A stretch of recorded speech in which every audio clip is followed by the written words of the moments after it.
السلام عليكم ورحمة الله وبركاته. ازيكم؟ اخباركم ايه؟ يا رب تكونوا بخير. كل عام وانتم بخير ورمضان كريم.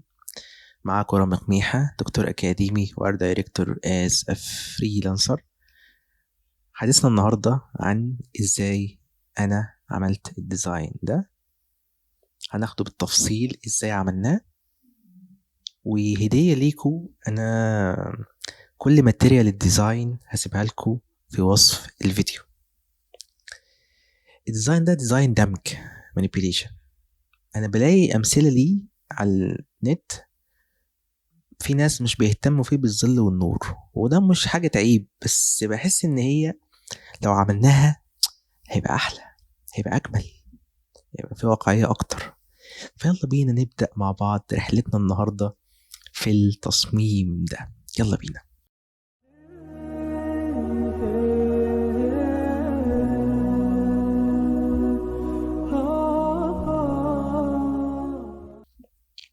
بسم الله الرحمن الرحيم. احنا هنكريت قياس جديد 1080 بكسل في 1080 بكسل بريزوليوشن 300 بنظام الوان RGB، ونعمل كريت. تمام. انا عشان نكسب وقت هستعين بالديزاين الاصلي اللي عملته اصلا، استعين بس ببعض الحاجات فيه عشان نكسب وقت. اولا كود اللون، يعني كود اللون ده الباك جراوند دي، الكود اهو. انا هعمل زوم ان اكبر لكم الكود عشان تكتبوه ورايا عشان نشتغل صح. فالكود اهو اهو، خلاص اكتبوه ورايا بقى. هاخده كنترول سي او كليك يمين كوبي، ها، واحطه في صفحة جديدة. طبعا مش هنوي الدرس ده، انا كاتب فيه دمج احترافي يعني هو ما ينفعش المبتدئين قوي او مش عارفين اصلا يعني ايه فوتوشوب. فاهمين قصدي ايه؟ ناس فاهمة فوتوشوب فاهمينه بس مش بريليانت، فاهمينه بس.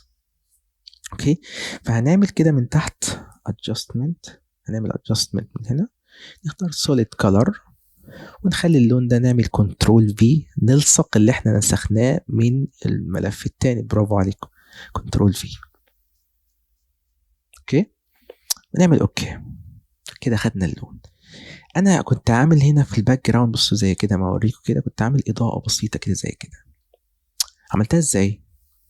لاير فاضي، مسكت فرشه بلون، ممكن درجات الازرق دي مثلا، خدوها برضو ايه كوبي احتياطي. اوكي، نعمل اوكي، نكبر الفرشه شويه ونعمل كليك. لو بالماوس، انا ماسك بس قلم. اعمل كليك، خلاص. هقلل الفيل، حدة الإضاءة. الفيل بيقلل حدة الإضاءة أكتر، مش الأوباستي. بس كده لما يقل شوية تعمل إيه لمسة بسيطة كده، وأمسك الموف تول أخليها في النص كده شوية. ممكن أقلل الفيل كمان شوية. طبعا بعلمكم دايما، يعني بحب الطلبة اللي معايا مش يكونوا ايه كلمة بقولها دايما كده، كلمة ايه بصمجية، يعني مش كل حاجة تتطبق هي قرآن. ممكن اغير شوية حليات في الديزاين، ايه المشكلة؟ بس الجوهر العام للديزاين يكون هو طبعا، عشان تطبقوه صح، عشان يطبق صح. اوكي طيب، هندخل ايه بقى؟ يعني احنا كده عملنا الايه، عملنا الجزئية دي. انا في الديزاين ده برضو كنت عامل ايه غير الاضاءة دي؟ كنت عامل باك جراوند اكن ارضية كده. بص الارضيه الفاصله دي اكن في ايه، في سطح كده ارض وفي وراه حيطه. كل ده تم بالتاثير ده. بس عملته ازاي؟ بصوا كده معايا بسرعه كده. لاير فاضي، وامسك الريكتانجل ماركي تول اللي هي بتحدد، واعمل تحديد لحد تلات ارباع الصفحه كده مثلا، وامسك فرشه. لون الفرشه بص عملت عكست اللونين بقى اسود، او خش على اللون خليه ايه على الطرف الشمال من تحت كده بالزاويه دي. اوكي حلو قوي.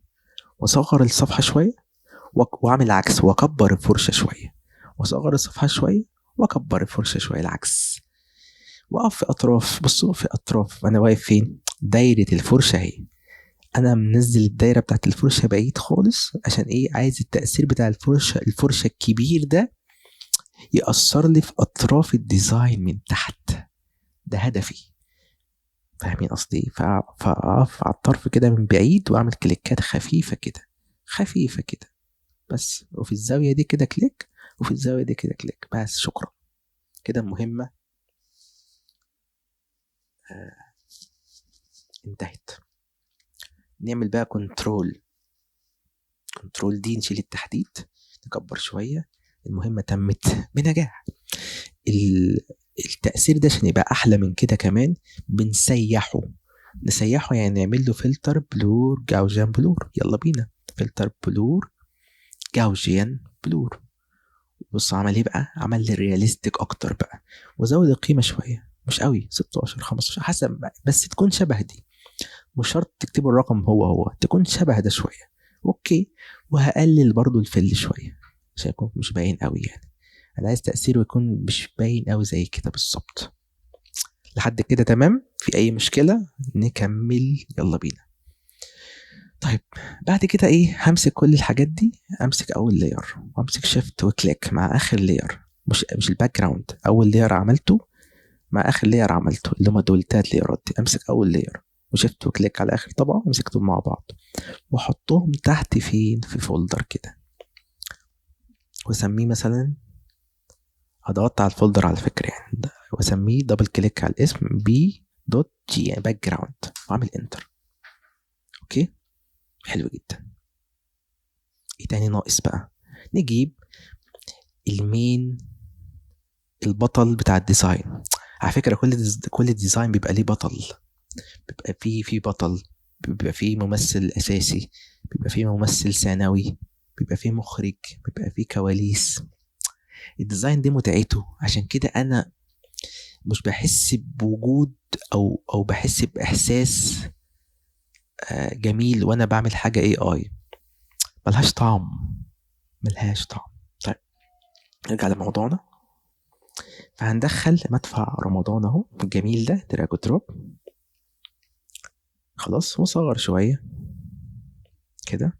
وطبعا انا كنت عامله في الديزاين العكس، فعكسه ازاي؟ كليك يمين، فليب هوريزونتال، وخليه كده. مش هو البطل بتاعنا، مش هخليه صغير اكيد طبعا، هخليه كبير عشان هو البطل صح. بس انا حاجه زي كده مناسب جدا. اعمل له ايه؟ خليه مثلا في الزاويه دي، اعمل انتر. عسل جميل خلاص. طيب عايز بقى ايه؟ احس ان هو شبه ده. عشان احس ان هو، بص ثانيه واحده، يكون شبه ده. احنا عملنا شويه تريكات عشان من ده لده كانه كده، بصوا متجسم على الديزاين وراكب عليه قوي، مش مجرد كان كده. عشان في ناس بيعملوا كده في الديزاين ويستوبل كده ويدخلوا اليمنت تانية وخلاص، لا، عايزين نخليه رياليستيك اكتر. فنعمل له ظل. ازاي؟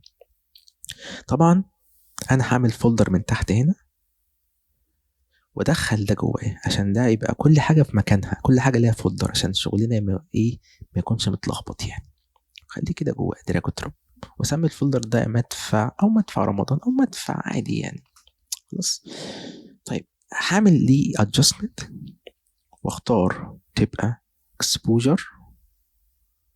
عشان يا جماعه هو انا هدخل اضاءات كتير، عشان ممكن حد يجيب لي كويتشن دلوقتي في الكومنتات يقول لي طب انت ليه ضلمته؟ عشان في الديزاين الاصلي هو في اضاءات حواليه، فهو الناحيه اللي فيها اضاءات دي هو مضيء. يعني الناحيه الخارجيه اللي بره دي، اللي منعكس عليها اضاءات كتير، حتى الهلال هو مضيء. بس ناحيتي انا دي هو مضلم، ناحيتي انا دي هو مضلم. عشان كده انا عملت الفكره دي يعني، مش عبث يعني طيب نرجع لموضوعنا. فعملت اكسبوجر، بس هعمله كليبنج ماسك يأثر على المدفع. فكليك يمين على الاكسبوجر واعمل له ايه؟ كرييت كليبنج ماسك. الاكسبوجر، عشان الاكسبوجر فيه ميزه، فيه ظل وفيه نور، فدبل كليك على التأثير مش على الماسك، واخفض اخفض القيمه شويه بتاعت الاكسبوجر، يعني نخليها مثلا كده، وشويه جاما على اليمين شويه، وشويه اكسبوجر كمان،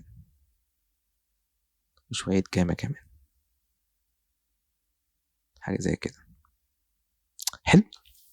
يعني القيم لو عايزين تقلدوا القيم هي مثلا سالب 2.89 و0.65. خلاص. طيب ليه عملت كده؟ انا لسه هفتح، بس دي التغمية الاولى بتاعتي، لسه في حاجات هعملها بعد كده. فانا اقوم ايه بقى اللي عملته ده؟ انا مش عايزه دلوقتي، انا عملته قدامي كمشهد عشان افتح فيه حاجات واغمق فيه حاجات. عشان اعمل كده باريحيه هقف على الماسك نفسه واعكسه، الغيه كانه مش موجود، وابدا اظهر فيه اللي انا عايزه بقى براحتي بقى. عشان كده اضلم كل مشهد. انا عايز مثلا امسك مثلا حته معينه اضلم، حته معينه افتح. عشان اعمل كده باريحيه قلنا نقف على الماسك ده، نوقفه او نعكسه يعني. هنعمل له حاجه اسمها كنترول اي عليه كده، بص نقف عليه، فكده دهنته بلون اسود، فكده كانه مش موجود بس هو موجود. الدليل على كده لو مسكت فرشه بلون ابيض وعملت مثلا كبرتها شويه بالدال وعملت كده، بص اهو هو موجود اهو، بس كده براحتي بقى هشتغل فيه. وعشان اكون باريحيه اكتر مسكت القلم ده الجميل ده شغال بيه. ليه؟ عشان في الفرش هنا عندكم حاجه حلوه قوي، عندكم حاجه اسمها بريشر، ضغطه قلم. عندكم ضغطه قلم، يعني ممكن يحس الجهاز بضغطه القلم لو هي، بصوا كده، ضغطه تقيله، يعني بدوس دوسه جامده بالقلم او دوسه خفيفه. الحاجات دي بتديك واقعيه في الديزاين، فانا بحب القلم في الحاجات دي قوي. فهفعل كل حاجه فيها قلم بريشر، كل حاجه فيها قلم زي كده وزي كده. بلاش دي مش شرط دلوقتي يعني. هفعلها بالمره واقلل الفلو شويه واقلل الاوباستي شويه، اقلل بس كمان شويه. بصوا كده، فانا كده بص ضغط ضغطه خفيفه بالقلم، بصوا عملت ايه خفيفه. طب ضغطه تقيله، ها، موضوع فيه جماليه. بصوا وابدا اغمق الحتت وهفتح حتت وهغمق حتت وهفتح كده لحد ما احس ان انا رضيت عن المشهد ككل. بس انا اي حتت فيها لمعه في الصوره الاصليه في المدفع الاصلي نفسه هحاول ما اغمقهاش قوي عشان تديني واقعيه اكتر، زي مثلا اللمعات اللي في العجل دي واللمعه اللي في وش المدفع كده من قدام. يعني هحاول مش كله اغمق، هسيب شويه حاجات بسيطه تتفتح وبسيطه تتغمق. ده الديزاين يا جماعه، روح في مشاعر، في تفكير، في دراسه، في علم. الاي اي مجرد ادوات. اوعى حد يضحك عليك ويقول لك انا بقيت مصمم بالاي اي. انت بيساعدك كاداه، تول من التولز بتاعت الابداع، بس شويه بيساعدك. بس هل في ابداع قوي؟ يعني ابداع فيه مسنود على حاجه اسمها ذكاء اصطناعي، مش على الشخص نفسه. مسنود على الشخص هيبقى قليل قوي. ماشي يا جماعه، نرجع لموضوع العمل دلوقتي اهو. بغمق شويه اهو، هسيب شويه حتت فاتحه شويه عشان ادي جماليه للديزاين. خلاص زي كده زي كده زي كده، ما جيتش جنبهم قوي يعني. ماشي يا حلوين، اهو اهو زي كده زي كده. خلاص. في ميزه كمان حلوه، مش انا اصلا عامل تاثير، يعني لو ضغطت عليه ضغطتين دبل كليك ممكن العب براحتي بقى في الاكسبوجر وفي الجامع. ما انا اصلا عامل التاثير خلاص عملته، وداهن كده دهنه محترمه بتاعت ظل. فممكن يغمق، يزود الجامع شويه، يقللها شويه، يسحب الاوفست شويه كمان. خلي الاوفست زي ما هو في الصفر احسن، خليه زي ما هو في الصفر مش مشكله. طيب ممكن شويه اكسبوجر يزيد شويه ازوده شويه، حاجه زي كده. جميل قوي جميل قوي. بصوا قبل بصوا بعد. ما ننساش نحفظ شغلنا يا جماعه يا حلوين يا شطار، وانا اولكم احفظه. خلاص ما حدش ينسى الحته دي، مهمه قوي. ماشي، مثلا اي اسم يعني، اي اسم مش مشكله. سيف. طيب اوكي، حلو قوي. نبدا بقى نعمل شويه تناغم بقى. عايز افتح، طب ما ميزه حلوه. طب ما اعمل ادجستمنت زي الاكسبوجر، احنا قلنا من شويه الاكسبوجر بيفتح ويغمق. واحده كمان اكسبوجر واسميها المره دي ايه، دبل كليك، اسميها اضاءه. اوكي. واعمل الموضوع بالتفتيح بقى، وبرضه كليبنج ماسك يأثر على المدفع بس. وابدا بقى، انا كنت ماشي في الاول ناحيه الشمال عشان بغمق، امشي على اليمين افتح. اوه واو، انا مستمتع قوي. ليه يعني فتح معايا بسهوله؟ عشان انا في البدايه لو فاكرين من شويه انا في حته ما دهنتش فيها، سبتها بطبيعتها.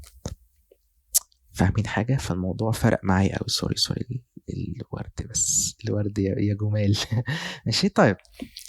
فدي الفكرة، وشوية جامة كمان عليها جميلة كده، حلوة محترمة كده بنت ناس. الله، أنا مستمتع. أنا بس ما عملتش حاجة كفرشة، عشان كل حاجة معمولة أصلا في الظل. بس في حتت في الظل بقى هظبطها شوية، هقف على الماسك بتاعها وأبدأ إيه، عشان هي حاسة مضيئة أوي الصراحة. يعني أبدأ أغمقها شوية، أغمقها شوية كده، مش مضيئة أوي كده يعني. فاهمين حاجة؟ الإضاءة العالية أوي دي أوفر الصراحة، يعني مش حاسسها أوفر شوية. وأبدأ حتت كده في الحتت دي أفتحها شوية عشان تبان. يعني الموضوع بصوا فيه سنس، في روح، زي ما قلت لكم فيه روح. حتت زي كده، حتت زي كده بسيطة أوي، دهنة بسيطة كده يعني. ممكن مش عاجباك وإغمامها تاني، حاجات كده إيه، بتبقى بتدي جمالية للديزاين يا جماعة. خلاص زي كده مثلا. لا ده غمقه شوية، مش عايزه فاتح كده. اه، انا كده مبسوط خلاص. نبدأ بقى نضيف لي كمان للمدفع ده حاجة حلوة أوي، اسمها ايه، برايتنس كونتراست، تباين وسطوع، لمعة وبريق اكتر. اقف فوق الاضاءة كده، هقف فوقيها واعمل ادجستمنت واختار برايتنس كونتراست. برضو هعمل له، قلت ايه، قلنا من شوية كتير، نعمل له برضو كليبنج ماسك يأثر عليه من الايقونه دي. خلاص. وابدا ازود الكونتراست شويه، والبرايتنس يزيد شويه، والكونتراست يزيد شويه، وهكذا لحد ما احس ان انا لمعت الدنيا قوي، لمعت الدنيا قوي. خلاص. عشان اضيف واقعيه اكتر للديزاين، لازم احط كمان ظل من تحت العجل ومن تحت الاوبجكت نفسه عشان يكون واقعي اكتر. فده ممكن اعمله ازاي؟ هقف بره الفولدر واعمل لاير فاضي، وادخل اللاير الفاضي ده جوه الفولدر بتاع المدفع، يبقى تحت المدفع. حلو. امشي في خطوات يا جماعه بالظبط زي ما هي، هترتاحوا، هترتاحوا. اسميه مثلا ظل خارجي او ظل، مش مشكله، انا هفتكره كده كده. لا، ظل. ماشي. ونبدا نعمل ايه بقى؟ نمسك فرشه. طبعا الظل الخارجي بيكون اسود اساسي، اسمه كاست شادو، بيكون دايما اسود. ظل ايدي كده، بص هتحس انه اسود اكيد. طيب، هبدا اخلي الفرشه بتاعتي مش كده مدوره، اخليها اسطوانيه مدوره قصدي، بس بزاويه شويه. يعني كليك يمين واضغطها من هنا ومن هنا كده، اضغطها ضغطه محترمه كده، وابدا امسك برضو اقلل الاوباستي شويه والفلو شويه. بص بقى، واكبر شويه عشان اشوف من قريب. بص، وابدا اعمل ايه، هظبط الامور شويه. هبدا بالدال اكبر الفرشه، وابدا اعمل كليكات خفيفه كده، خفيفه كده، خفيفه لا تذكر هنا. بص طبعا ممكن اضغط كمان الفرشه اكتر من الدايره اللي فوق او اللي تحت كده.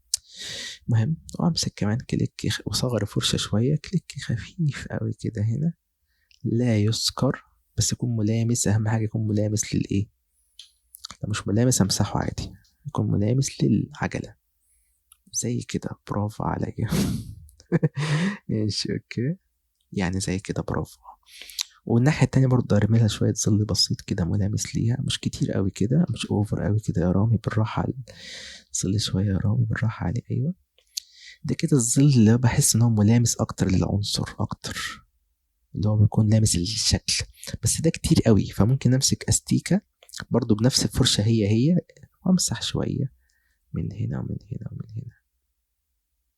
خلاص فهمت الفكرة؟ يكون بس ملامس اكتر. وامسك الفرشة تاني واضيف واكبرها شوية، واضيف شوية ايه، ممكن اقلل الاوباستي كمان شوية كمان، وابدأ اضيف بقى ايه، لاير تاني للظل برضو تحت المدفع،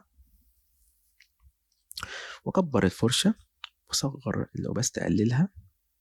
سوري، وبعد شوية.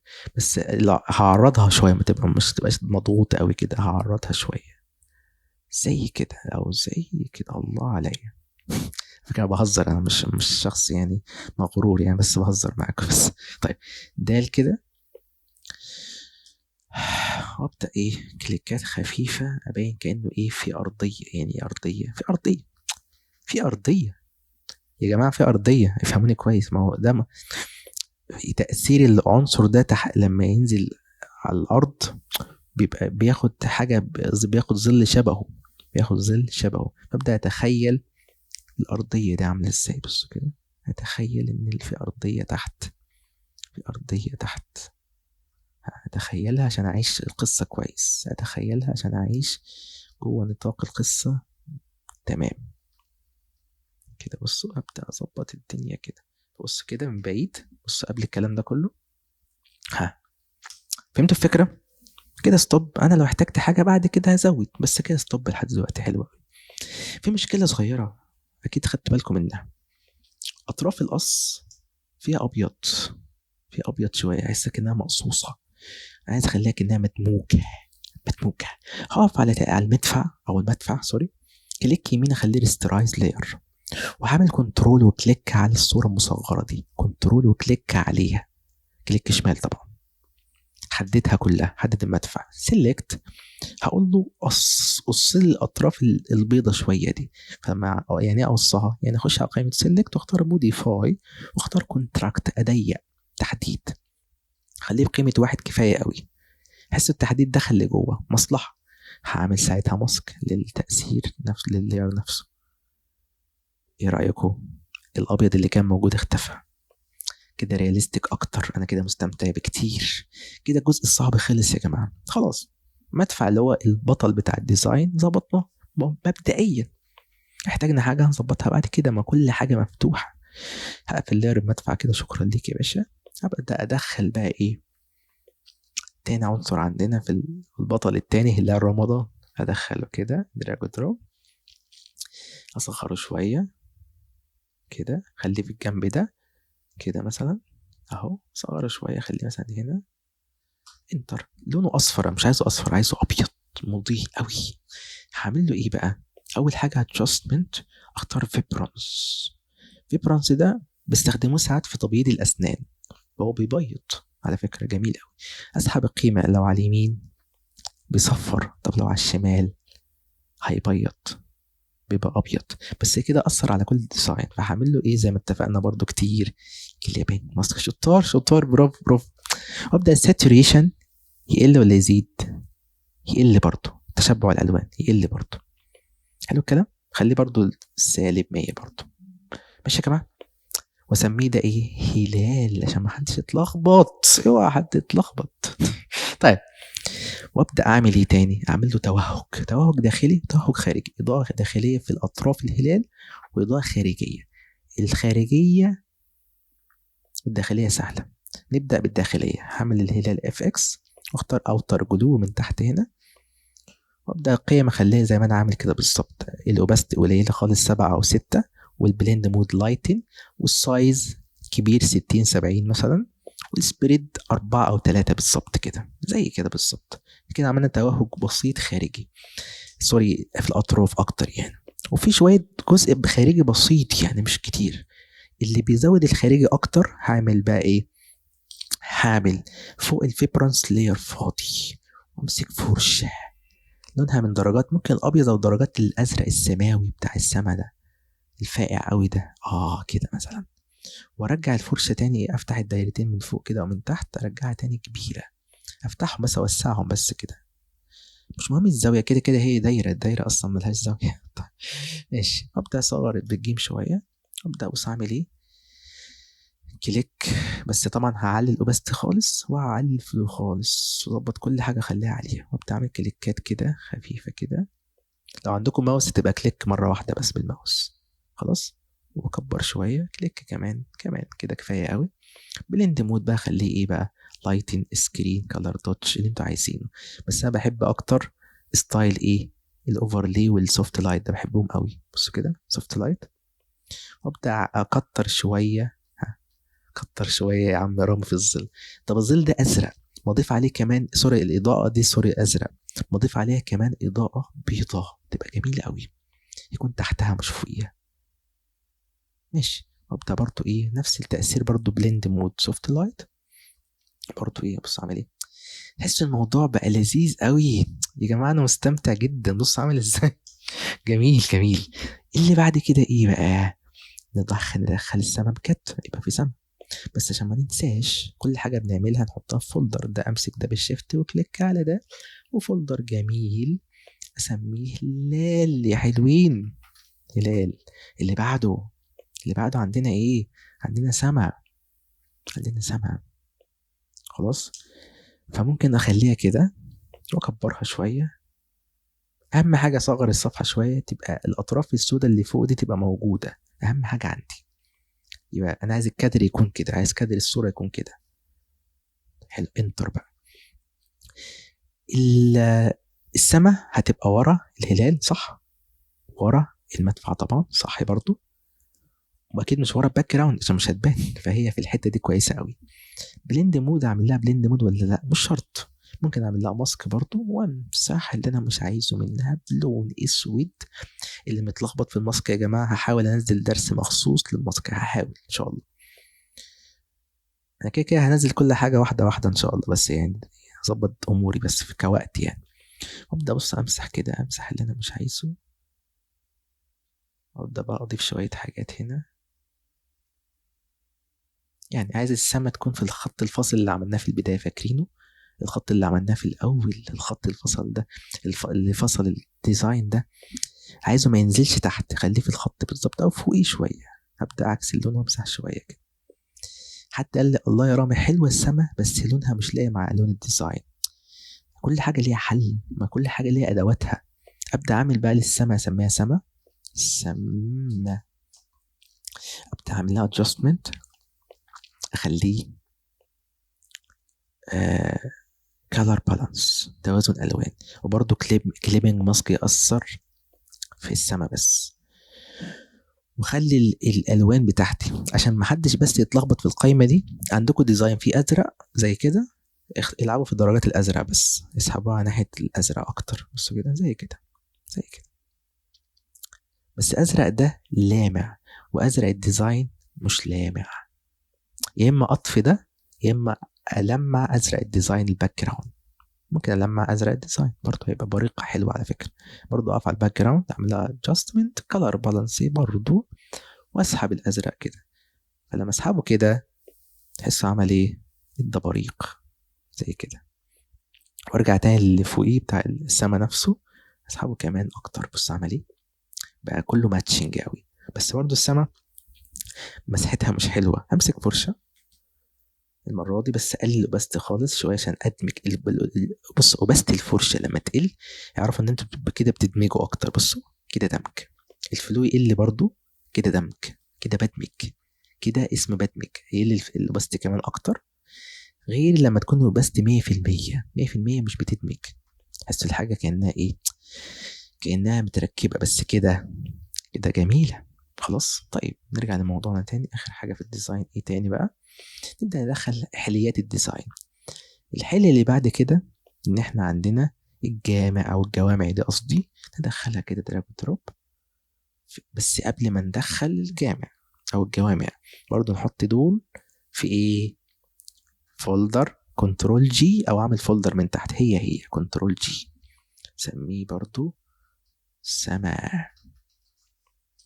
بعد كده ندخل ايه؟ الجامع او الجوامع قصدي، تبقى هنا برضو. خليها في النص هنا كده برضو، في الخط الفاصل اللي عملته ده برضو حلو قوي. الخط الفاصل ده عجبني الصراحه يعني. انتر. وبعملها بلند مود مالتيبلاي، ادمجها تبقى مدموجه كده. تبقى ما بين ايه؟ مش تحت السماء طبعا، مش هتبان كده صح. تبقى ايه؟ يا فوق السماء يا تحت السماء، ويبقى كانها متسيحه عليها كده، تبقى برضو حلوه. بس انا خليتها فوق السماء مش تحتها زي كده، عشان تبين الايه؟ الحتت اللي فوق في الجوامع دي السودة دي. خلاص. طيب. وبرضه عملت حاجة تانية عشان ما تكونش كأنها خط فاصل، عملت لها ماسك. مسكت فرشة برضه ونعمت من تحت شوية، بس طبعا عالية شوية. ونعمت من تحت شوية كده، أكني بدمج أو بسيح. ماشي حلوين. طيب ايه تاني عندنا في الديزاين ده برضه؟ الزينة هحطها في الآخر بعد ما أعمل حركة أخيرة. عايز أعمل تاتش اللي أنا عملته في الديزاين ده بتاع إيه؟ الدخان اللي خارج من طلقة المدفع دي. الدخان اللي خارج ده هعمله ازاي؟ بص، هندخل الدخان ده بخلفية سوداء في دراج دروب. طبعا هيكون فين؟ فوق المدفع. بعمله كده، ألفه شوية، وخليه مثلا أصغره شوية، واظبط زاويته من دلوقتي عادي، خليه مثلا بالزاويه دي كده بالظبط، خليه كده حلو قوي كده. انتر. يبقى فوق المدفع مش تحتيه. خلاص. واعمل له بلند مود سكرين.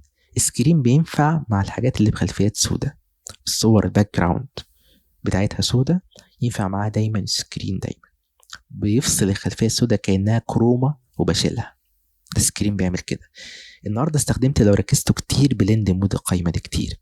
النهارده عشان تصميم عملي احنا بنطبق، بس لما ان شاء الله نشرح حاجات تانية نظريه شويه اكاديميه شويه، هتفهموا دايما ليه بختار ده سكرين، وليه ساعات مثلا مالتيبلاي كده يعني. المهم، بس اي دخان بيخرج من طلقه حتى لو مسدس صغير قوي، بيبقى فيه شويه ايه، انتشار كده في الاطراف بتاعت الفتحه، انتشار بتاع دخان او بخار، سوري، دخان، شويه كده ايه، بارود بسيط كده خارج من الاطراف. فاعمله ازاي؟ اعمل ايه فاضي، وجاي انا اصلا جاي فرشه اصلا دخان، ايه رايكم بقى؟ محملها من النت، هسيب لكم برضو اللينك بتاع الفرشه في الديسكريبشن. طيب، كليك يمين ودور على الفرشه، هي في اسمها كان ايه، اسمها اهو فري سموك. عندي عبارة عن ملف فيه فرش كتيرة جدا للسموك، كتيرة، مثلا اختاروا مثلا دي أي حاجة. طبعا لو هظهر لكم في البيت وانتوا شغالين بتطبقوا ورايا في أي مكان، في كافيه في أي مكان، ظهر لكم الفرشة علامة زايد، يبقى كده انتوا حجمها كبير قوي. دي ممكن تبقى كده فصغروها شوية. أو ساعات بيكون أنا إيه، عامل كابس لوك بالكيبورد، منور الكابس لوك، منورها، اطفوها بقى مع الفرشة دايما. الحاجات دي نصايح ليكم انتوا بقى عشان تكون الفرشة باينة. المهم، خلوها كده. برضه هسحب السهم المثلث ده، المثلث ده خاص في الفرش، خاص بالزوايا. خلي الزاوية مثلا كده شبه زاوية الايه، القلب ده كده، حاول اقربها بالشبه حتى زي كده.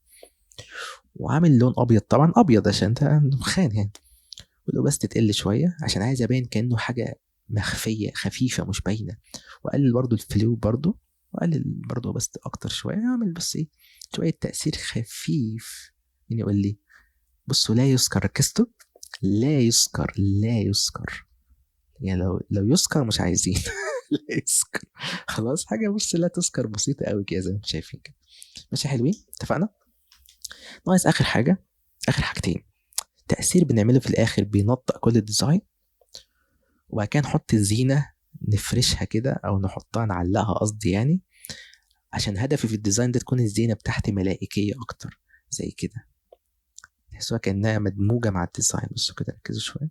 المهم، فنعمل اول حاجه تأثير يخلي الديزاين كله الوانه حلوه متشبعه اكتر. بعد كده نحط الزينه في الاخر. يلا بينا. الاول انا هعمل ايه، الهلال حاسه اضاءته عاليه قوي، صح ولا غلطان؟ صح. فقلل الفلو بتاع، سوري، اقلل الفل بتاعه شويه، الفل قل شويه يعني، حاجه زي كده. جميل. ابدا بقى اول طبقه عندي، اضغط وانا واقف على اول طبقه عندي في الطبقات، اضغط الت كنترول شيفت اي، الت كنترول شيفت اي بالكيبورد، الاربع اختصارات دي، فيدمج لكم كل حاجه عملتوها في طبقه نهائيه. واطبق فيها فلتر، بس قبل ما اعمل اي فلتر بحب اخلي الطبقه بتاعتي كليك يمين، كونفيرت تو سمارت اوبجكت. بعد كده اطبق فلتر، هطبق فلتر كاميرا رو فلتر. خلاص، اطبقها زي كده. وابدا اعمل ايه بقى، العب في اللي انا عايز اختاره، تارجت، ايه تارجت الديزاين بتاعي. يعني انا عايز اعمل ايه الاول، حاسس ان الدنيا مظلمه قوي قوي قوي، فخلي الاكسبوجر ده يعلى شويه بتاع الديزاين كله بقى، مش بتاع حاجه معينه. الله، ما تسحبوش القيم بزياده قوي، بتبقى اوفر قوي وتبقى بلدي قوي بصراحه. يعني خلاص. عايز اعمل ايه تاني، شويه تمبريتشر، البيئه المحيطه بالديزاين، عايز اخليها بيئه فيها ازرق اكتر، فبرضه هعلي شويه، هسحب القيمه دي المثلث ده على الازرق شويه. الله، حاجه بسيطه. التنت ده ما بين بنفسجي ما بين اخضر، فعايز اخليه بنفسجي عشان يديني شويه ايه، آه البنفسجي من الالوان النادره كلون، لما يضاف لاي ديزاين بيحليه، بس قيمه صغيره جدا زي كده، بص، حاجه لا تذكر زي كده. وابدا عايز اضيف شويه خامه تكتشر في الافكتات، افكتس، اضيف شويه خامه زي كده، زودها شويه. وكلاريتي، يعني كلاريتي وضوح للديزاين، يبقى واضح اكتر من كده شويه زي كده. الله. م. وابدا كمان اضيف شويه فيجنت بسيط كده. فيجنت بص بيعمل ايه، بيديكوا كده في الاطراف شويه اسود كده، وشويه جرين زي كده. ماشي يا جماعه. برضو ممكن اعلي تاني الاكسبوجر شويه عيالة لو حابين، يعني زي كده مثلا. الله. شويه كونتراست بالمره، تبين بسيط قوي. الله. بصوا كده، حاجات لا تذكر، بسيطه. اوكي بقى. هتلاقوا قبل وبعد فرق رهيب جدا. بص قبل بص بعد. وابدا في الاخر احط اخر حاجه عندي، الزينه اللي بتحلي رمضان، بتحلي الشوارع، بتحلي الحواري. بجد الزينه حلوه قوي يا جماعه. الديزاين والله هو من الواقع. لما حد يبقى شاطر في الديزاين، اللي يعرف يخطفك، يدخلك في العالم بتاعه، ده كده شاطر. مش كسوق عمل، كحاجات زي التصميمات اللي هي روحانية أو الخيالية أو كده. الشاطر اللي دخلك جوه العالم بتاعه ده يبقى شاطر قوي. عشان كده بقول لكم دايما الديزاين لا يموت. محدش يقول لك ذكاء اصطناعي، لا. الديزاين ده فن، زي الرسم كده على ورق. هل ده هيموت؟ مش هيموت. ده فن، فن ليه ناس مبدعين فيه. زي الديزاين، الحاجة اللي بتتعمل بسرعة ملهاش طعم. يعني زي ايه؟ زي النجاح. هاتوا حد كده ناجح في حياته جدا، هيقول لك انا تعبت في حياتي عشان انجح، تعبت. لو النجاح جه بسهولة هيروح بسهولة. فاهمين حاجة؟ طيب، فندخل الزينة كده مع بعض اهي. الزينة اهي اخر طبعا عندنا خالص اهي. وكبرها كده من اي زاوية زي كده مثلا، وخليها فوق شوية. عملت فيها حاجة واحدة بس، هعمل انتر. عملت فيها ايه؟ بلند مود برضو، ديفايد. اداني الاحساس ده، بس تحسوها ايه، داخله في حاجات كتيره في الهلال، في الدخان. فهعمل لها برضو ماسك زي ما انتم عارفين او اتعودتوا يعني على الكلمه دي. وكليك يمين اخلي الفرشه بتاعتي فرشه جنرال برش، فرشه سوفت خلاص. واقف على الماسك بتاعي الجميل ده بلون اسود، وابدا امسح اللي انا مش عايزه يأثر. بس يخلي بس ارجع تاني 100% تاني، او خليها مثلا 90 80 حاجه زي كده. ابدا بص امسح اللي انا ايه مش عايزه يأثر على الحاجات دي، ولا على الهلال طبعا اكيد يعني. بس هسيب شويه حاجات بسيطه تكون شويه تأثيرات خفيفه يعني. وكده الديزاين يعتبر شبه خلص. كتبت فيه كل عام وانتم بخير. كنت كاتب هابي رمضان، بس هي بصراحه اللوجيك مش لذيذه، المفروض نكتب رمضان كريم بالانجلش حتى. بس خلاص ديزاين خلص. حطوه بقى ايه كبوست ليكو، تهنئه لحبايبكم. خلاص. يعني حاولوا غيروا فيه شويه لو حابين، مش هي كده قاعده بقت واضحه يعني. ماشي يا جماعه، اتمنى الفيديو يكون مفيد. لو مفيد يا جماعه اعملوا اشتراك في القناه، فعلوا الجرس عشان يجيلكوا كل تنبيه او كل درس انا بجهزه وبنزله، يجيلكوا على طول وتستفادوا على طول بالدرس. مش هقول لكم طبعا، اوصيكم على موضوع الشير، موضوع الكومنتات، موضوع اللايك. الحاجات دي يا جماعه احنا كصناع محتوى بتفرق معانا جدا. بتخلي الفيديو اللي بتتعب فيه بالساعات وفي المونتاج ومش عارف ايه وتحضر له وبتاع، ده من غير الكومنتات ولا اللايك ولا الشير كده وصل ليك انت بس او ليكي انت بس. بس عايز اوصله للناس اكتر. انت اللايك بتاعك بيقترح كده اليوتيوب الفيديو بتاعي مع ايه، مع ناس تانية. الكومنت بتاعك بيقترحه مع ناس تانية، وهكذا وهكذا وهكذا. فانا مش عامل اعلان ممول، انا هدفي اعلمكم. فانت اتعلمت حاجة فيد بيها غيرك، زي ما بقول كتير في فيديوهاتي، فيد باللي انت اتعلمته غيرك، عشان ايه يفرح زيك برمضان، يعمل بوست زي البوست بتاعك. ايه المشكلة؟ تعيدوا على بعض كده في العيد. اشوفكم على خير، والسلام عليكم ورحمة الله وبركاته.